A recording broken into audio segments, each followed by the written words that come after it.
अंधेरा सोने वाला है, सवेरा ढूंढने वाले, सवेरा होने वाला है, सवेरा होने वाला है।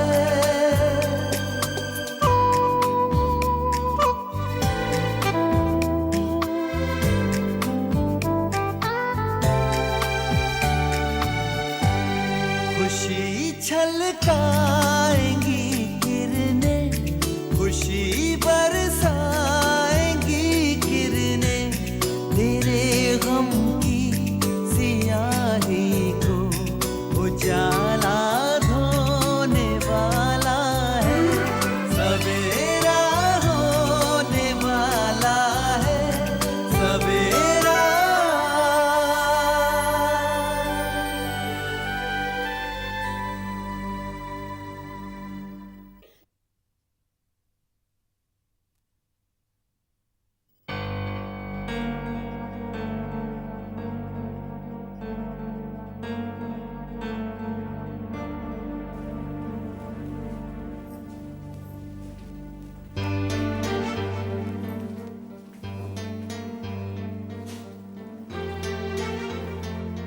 हामिद, मना किया था ना आपसे यहाँ आने को। हाँ, तूने मना किया था, मगर मैं क्या करती, मुझसे और बर्दाश्त नहीं हुआ और मैं शबानू को देखने यहाँ चली आई। आखिर वो तेरी दोशीज़ा है और मेरी बहू है। अब आपको ये सब याद आ रहा है? आप इतनी सख्त दिल भी हो सकती है, ये बात मैंने ख्वाबों ख्यालों में भी नहीं सोची थी। आपने जान पूछकर शबाना की बिगड़ती हालत को देखकर खुद को कमरे में बंद कर लिया था। नहीं नहीं हामिद, मैंने ऐसा हरगिज नहीं किया, मेरा यकीन करो। शाम से ही मेरे सर में दर्द था, जब वो बढ़ने लगा तो मैंने सर दर्द की गोली खा ली, मगर वो बेअसर रही। धीरे धीरे न जाने मैंने कितनी गोलियां खा ली, मगर उस दर्द से निजात न मिली। आखिरकार हार कर मुझे नींद की गोलियां लेनी पड़ी और फिर उसके बाद मुझे कुछ भी होश नहीं कि क्या हुआ। सुबह जब मेरी आंख खुली तो घर में कोई भी नहीं था। मैं घबरा गई, मैंने घबरा कर तुम्हें फोन किया और तू हालात का जायजा लिए बगैर मुझे पर बरस पड़ा और अब तो इल्जाम लगा रहा है कि मैं संगदिल हूं। अब आप चुप हो जाइए, चुप हो जाइए आप। आज आपकी वजह से मैं उस मुकाम पर पहुंच गया हूं कि मैं किसकी बात को सच मानूं और किसकी नहीं। तो तुझे मेरी बातें झूठ लग रही हैं? ये ड्रामेबाजी बंद कीजिए अम्मी। आप किस किस की बातों को झूठा है सच्चा साबित करेंगी? आप क्या समझती हैं कि आज भी मेरी आंखों पर पट्टी बंधी हुई? आप जो दिखाएंगी मैं वही देखूंगा, आप जो बोलेंगी मैं वही सुनूंगा।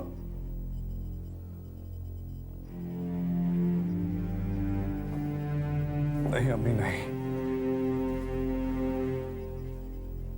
अब वो पट्टी मैंने उतार कर हमेशा के लिए फेंक दी है। अब मुझे यह भी मालूम हो गया है कि शगुफ्ता को झूठे अमल का मशवरा आपने दिया था। मैंने दिया था? ये तुझे किसने कहा? शगुफ्ता ने। अब आप ये भी कह दीजिए कि शगुफ्ता झूठ बोल रही है। ओह, तो तू ये सोच रहा है कि मैं भी उस झूठ में शामिल थी? हामिद, तूने ये सवाल पहले भी मुझसे पूछा था और मैंने यही जवाब दिया था कि वो लड़की तुझे फरेब के जाल में फंसा रही है। और फिर मैं क्यों उसे झूठ बोलने का मशवरा देने लगी? आखिर मैं उसे इस घर की बहू बनाना चाहती थी। अच्छा हुआ जो हमें उसकी मक्कारी का इल्म हो गया। मैं तो सोच भी नहीं सकती थी कि वो लड़की इतनी शातिर और मक्कार दिमाग की मालिक है, और आज उसकी वजह से ये नौबत आ गई कि तू मुझ पर इल्जाम लगा रहा है, अपनी मां पर इल्जाम लगा रहा है।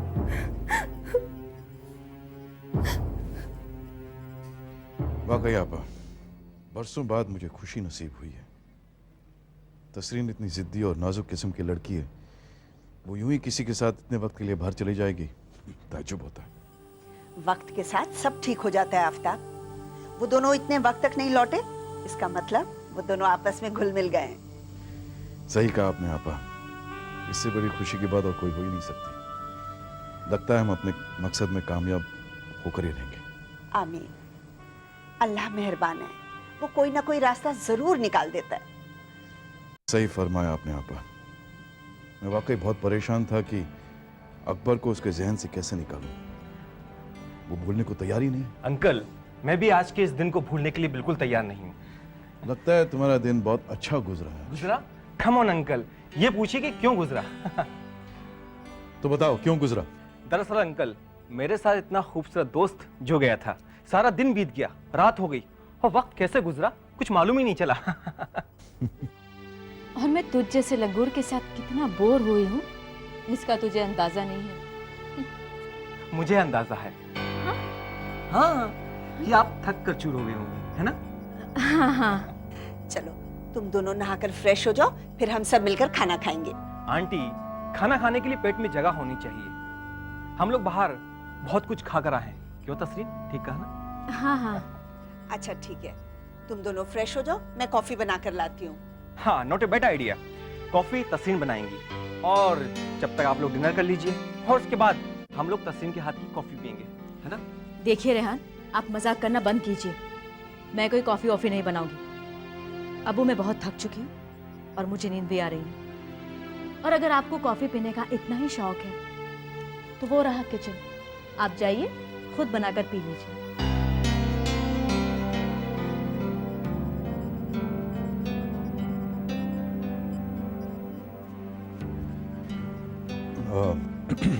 रियान बेटा, वो तस्रीन मुझे लगता है थकी हुई है, इसलिए ऐसा कुछ कह दिया उसने। I know uncle, it's my fault. एक बात कहूँ अंकल, कि आप लोग मुझे थोड़ा सा वक्त दीजिए, देखिए उसके बाद सब ठीक हो जाएगा। I promise you.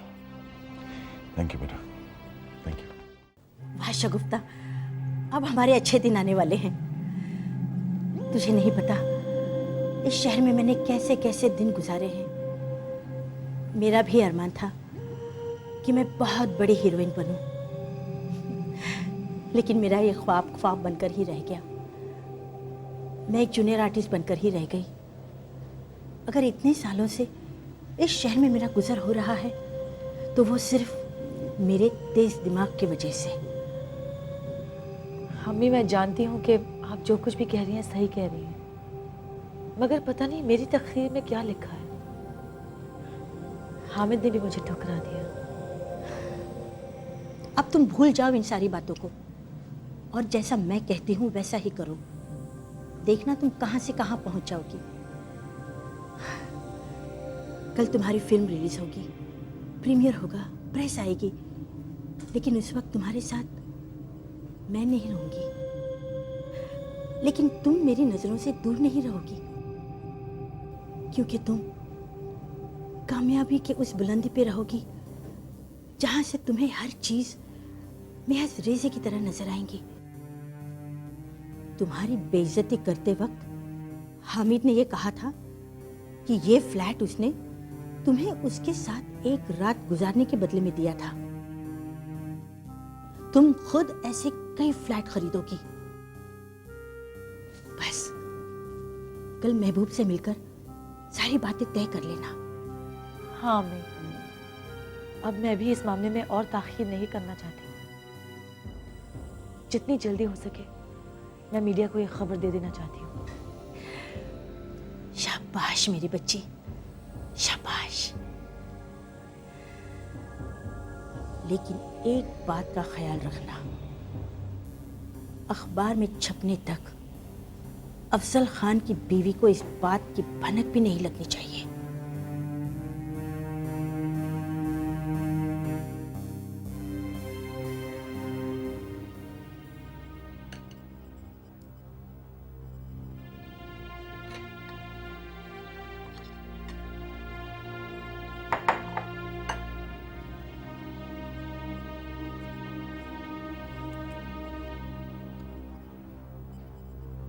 अकबर,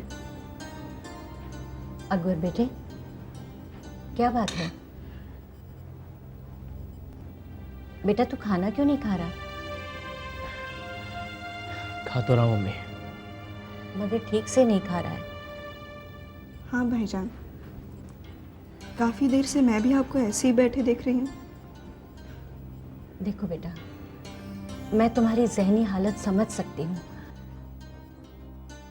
जब से शगुफ्ता को अदालत ने बरी किया है, तुम्हारा सुकून छिन गया है।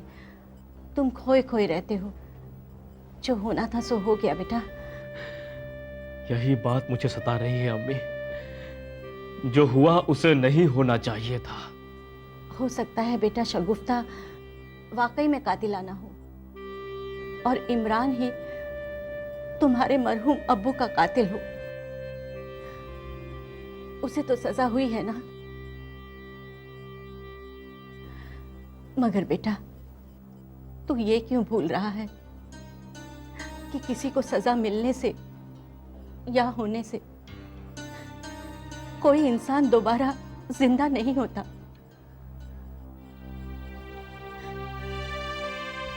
अम्मी, हाँ बेटा, जिसकी जैसी करनी थी उसे तो सजा मिल गई, मगर तू अपने आप को सजा क्यों दे रहा है? खुद को तकलीफ क्यों पहुंचा रहा है? अम्मी ठीक कह रही है भाईजान। आपको तकलीफ में देखकर अम्मी कितनी गमज़दा हो जाती है, शायद आपको इसका अंदाजा नहीं। अम्मी, अम्मी मुझे माफ कर दीजिए। मेरी वजह से आपको। नहीं बेटा, ऐसा मत कह। हमारा जो कुछ भी है तू ही तो है। बस मैं तो यही चाहती हूँ कि तू अपने काम काज पर तवज्जो दे। ज़ारा की शादी करनी है एक अच्छा सा लड़का ढूंढकर। आप सही कह रही हैं अम्मी, बिल्कुल सही कह रही हैं आप। आज से मैं पुरानी बातों को भूलने की कोशिश करूंगा और अपनी जिंदगी को नए सिरे से शुरू करूंगा। लेकिन अम्मी किसी कीमत पर भी मैं दो लोगों की दुश्मनी को भुला नहीं पाऊंगा। एक एडवोकेट हामिद शाह और दूसरा आफताब खान। अम्मी मैं इन्हें कभी माफ नहीं करूंगा, कभी भी नहीं।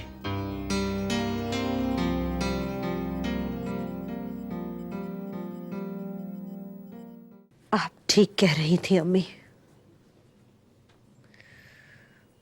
मैं कभी मां नहीं बन सकती, आपके बेटे को कभी औलाद नहीं दे सकती मैं। आज मेरी समझ में आ गया है, आप मुझसे बड़ी हैं, आपको मुझसे ज्यादा तजुर्बा है।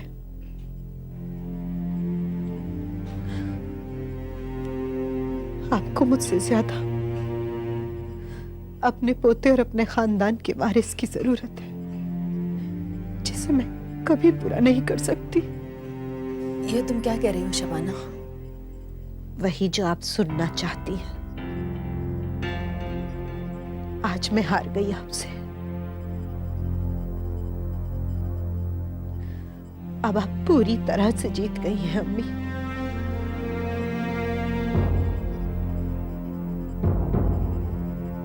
अब आपको हक है अपने खानदान के वारिस के लिए आप जो भी कदम उठाएंगी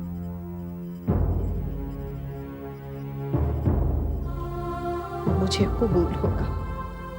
ये तुम कैसी बातें कर रही हो शबाना? मैं बिल्कुल ठीक कह रही हूं। आज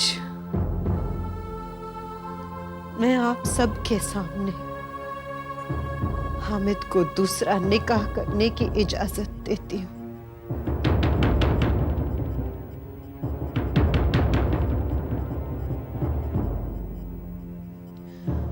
वो जब चाहे जिससे चाहे निकाह कर सकते हैं। मैं आज तक उन्हें रोकती आई, मगर अब नहीं रोकूंगी।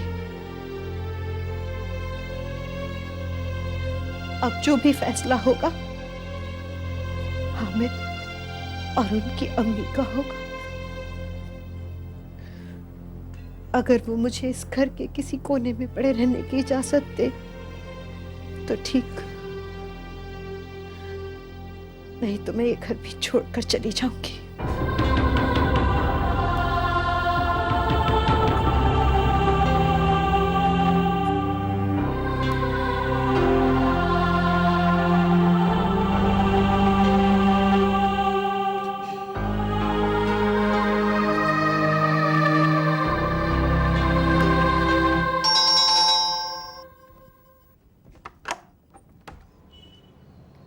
आइए आइए, आदाब। भाई वाह, क्या बात है, क्या मकान है, क्या सजाया है। महबूब भाई, हम बैठकर बात नहीं कर सकते? आइए आइए।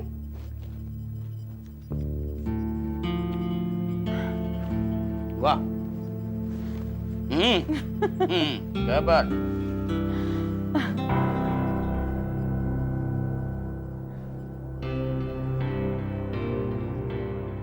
खाला, आप यहाँ क्या कर रही हैं? अभी हम बाजार नहीं जा सकते, थोड़ी देर बाद चलते हैं, ठीक है? वो खाला को कुछ सामान चाहिए था बाजार से, वहीं जाने वाले थे।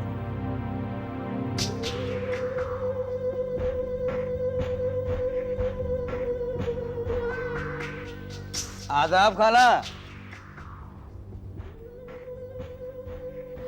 तो हम काम की बात करें? हाँ हाँ हाँ। महबूब भाई, मैं ये पब्लिकली अनाउंस करना चाहती हूँ कि मैं अफजल खान की नाजायज औलाद हूँ। इसने इतना बड़ा मंसूबा बना लिया है कि अब मैं क्या कहूँ। मैं तो इसके सामने ये कबूल भी नहीं कर सकता कि अफजल खान के खिलाफ जो सबूत अम्मी के पास थे, जिन्हें मैंने अम्मी की अलमारी से गायब किए थे, अब वो मेरे पास, जिससे मैं जानता हूँ कि अफजल खान की नाजायज औलाद कौन है। शगुफ्ता, तुम अफजल साहब की नाजायज औलाद हो? मुझे तो पता ही नहीं। लेकिन ये राज तुम मुझे क्यों बता रही? देखो महबूब, मुझे इस बात का अच्छी तरह से इल्म है कि तुम वो वाहिद शख्स हो जो अफजल खान के इस राज को अच्छी तरह से जानता है। तुम ये अच्छी तरह से जानते हो कि मैं अफजल खान की नाजायज औलाद नहीं, बल्कि कोई और है। ये तुम क्या कह रहे हो शगुफ्ता? मेरी कुछ समझ में नहीं आ रहा। देखो महबूब, मैंने तुमसे इस बात का जिक्र नहीं किया और ना ही करना चाहती हूँ कि अम्मी की अलमारी से जो कीमती सामान गायब हो गया वो तुम्हारे पास है, लिहाजा तुम भी इस बात को भूल जाओ। और महबूब, अगर तुम इसमें मेरा साथ देने को तैयार हो तो इसमें हम दोनों का फायदा है। हाँ शगुफ्ता, मैं तुम्हारी बात तो समझ गया हूँ, लेकिन हम यहाँ अकेले। महबूब, तुम्हें मेरी खाला से डरने की कोई जरूरत नहीं है। वो ऊंचा सुनती है और तुम खुलकर बात कर सकते हो क्योंकि वो हमारी बातें सुन नहीं पाएंगी। हाँ तो ठीक, लेकिन हमें करना क्या होगा शगुफ्ता? तुम्हें सिर्फ अपना मुंह बंद करना होगा। हाँ। बंद हो गया मुंह भाई, लेकिन इसके एवज में हमें क्या मिलेगा? मुझे मालूम था महबूब, मुझे मालूम था कि तुम ये जरूर पूछोगे। हाँ, तो प्रेस की पब्लिसिटी के बाद जाहिर है कि मुझे भी काफी पब्लिसिटी मिलेगी और 2-4 फिल्में भी, जिन्हें अगर सेक्रेटरी के तौर पर तुम हैंडल करते हो तो वो तुम्हारी मेहनत के पैसे होते हैं। तो तुम्हारा फायदा तब होगा जब अफजल खान की सारी जायदाद की अकेली वारिस मैं हो जाऊंगी।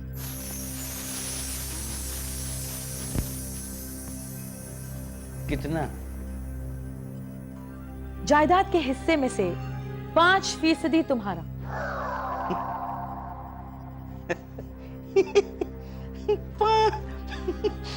5%? मुझे हंसी आ रही। अफजल खान साहब ने अभी पुणे में 2-2 जमीनें खरीदी और खंडाला में 2 फार्म हाउस। इस शहर में उनके कितने फ्लैट्स हैं इस बात का अंदाजा ना मुझे है ना तुम्हें। मतलब की बात करो। मतलब की बात ये है कि इतनी ढेर सारी प्रॉपर्टी की मालकिन हो जाओगी तुम, हजम कैसे करोगी? ठीक है महबूब, 10% तुम्हारा। ना ना 15। छी छी छी छी, हम लोग खड़े खड़े क्या ये सब्जी की दुकान पे मोल भाव कर रहे हैं। एक बात और फाइनल तुम्हें बता देता हूं, 25% से कम का सौदा मैं नहीं करूंगा।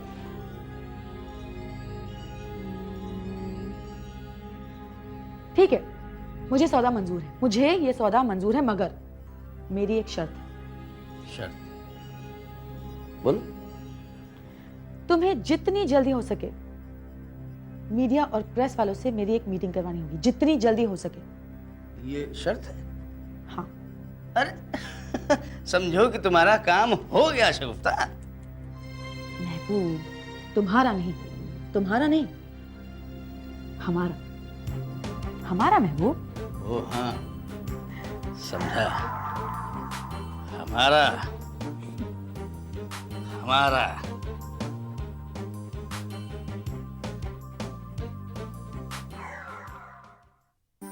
समेटा